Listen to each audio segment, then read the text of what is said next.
What separates competition from something far more dangerous? Not the score. Not the stakes. Not even the history between two teams that once shared the same city and now exist on opposite ends of everything: talent, ambition, and the kind of future that only one of them can clearly see. What separates competition from something far more dangerous is intention. And what happened in the fifth inning of that game, the moment the Angels' second baseman made his move toward Shohei Ohtani, had nothing to do with competition. Everyone inside that stadium knew it instantly. The umpire knew it. The Dodgers knew it. And the thousands of people watching in silence as the scene unfolded knew it too. The ejection came quickly. But the outrage that followed it has not gone away. And once you understand the full picture of what actually happened in that fifth inning, the build-up, the moment itself, and the reaction it triggered, you will understand why this story is about something much larger than one ejection in one game. To understand the full impact of what happened, you first need to understand what this game meant before a single pitch was thrown. Angels versus Dodgers is never just a baseball game. It carries the particular tension of two franchises that exist in the same geographic space but inhabit entirely different realities right now. One organization is building towards something. The other is watching what it used to have, in the form of Shohei Ohtani, perform at a level that makes the decision to let him walk feel, with every passing game, more and more painful. That pain does not stay in the front office. It filters down. Into the dugout. Into the clubhouse. Into the way players carry themselves when they step onto a field and see, standing on the other side of it, the man whose presence once made their organization feel like it was on the edge of something special. Ohtani had already made his presence felt early in the game.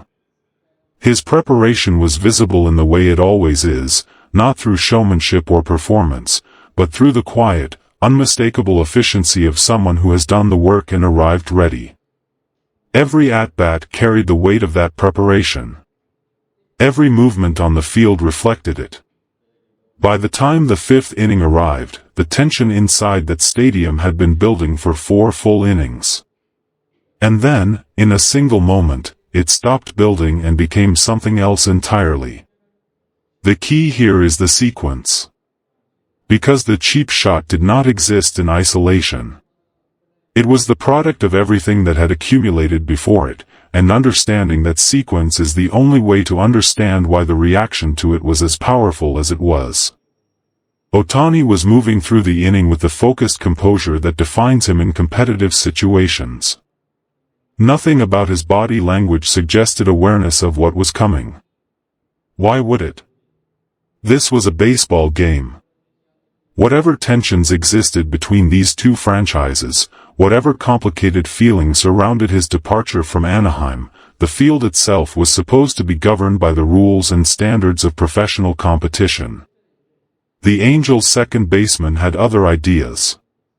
What he did, the specific nature of the cheap shot directed at Ohtani, was not the product of a split-second decision made in the heat of an intense play. Those who were positioned to see it clearly described it as deliberate. Targeted. The kind of action that requires a moment of decision before it happens, a moment where a person chooses to cross a line they are fully aware exists. Ohtani's reaction in the immediate aftermath was, characteristically, contained. He did not escalate. He did not gesture or speak in a way designed to draw attention to what had just happened. He absorbed it with the same composure he brings to every difficult moment, quietly, without performance, without the kind of reaction that invites further chaos. But the umpire saw everything. There are moments in baseball where an umpire faces a genuine judgment call. Where reasonable people could look at the same action and arrive at different conclusions about what it merited. This was not one of those moments. The ejection of the Angels' second baseman was immediate. It was decisive. And it carried with it the particular firmness that umpires reserve for situations where the violation is not just of a rule, but of a standard. A standard of conduct that professional baseball depends on to function as something more than controlled chaos. It is important to note what that ejection communicated beyond the technical removal of a player from a game. It communicated that what had been directed at Ohtani was seen. That it was recognized for what it was. And that the authority present on that field was not going to allow it to pass without consequence. The Angels' dugout responded with the kind of noise that always follows an ejection: argument, frustration, the performance of outrage that teams produce when one of their own faces consequences. But the arguments carried no real weight. Because everyone present knew what had happened. The ejection was not a matter of interpretation. It was a matter of simple, observable fact. And when the second baseman finally left the field, slowly, reluctantly, in the way that players leave when they know the argument is already lost, the stadium exhaled. And then the outrage, which had been compressed into stunned silence during the moments immediately following the cheap shot, finally found its voice. What happened in the Dodgers' dugout and on the field in the moments following the ejection told its own story. This is a team that has developed, over the course of this season, a particular sensitivity to anything directed at Ohtani. Not because they are overprotective or reactive in ways that create unnecessary drama. But because they understand who he is, not just as a player, but as a person, and because that understanding has generated a genuine, unperformed commitment to making sure he is never left to navigate difficult moments alone. When the cheap shot happened, the response from his teammates was immediate. Not violent. Not retaliatory in ways that would have shifted the story away from what the Angels' second baseman had done and toward the Dodgers' reaction to it. But present. Unmistakably, firmly present. Dave Roberts, watching from the dugout with the controlled intensity that defines his managing style, was visibly furious. Those close enough to read his expression in that moment described something that went beyond competitive anger. This was personal.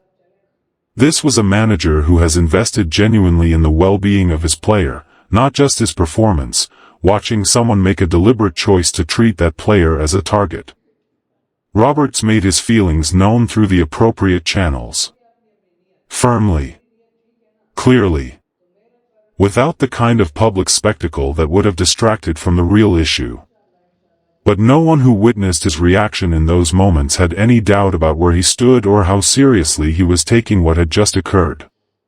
Here is the part of the story that deserves the most attention. Not the ejection. Not the outrage.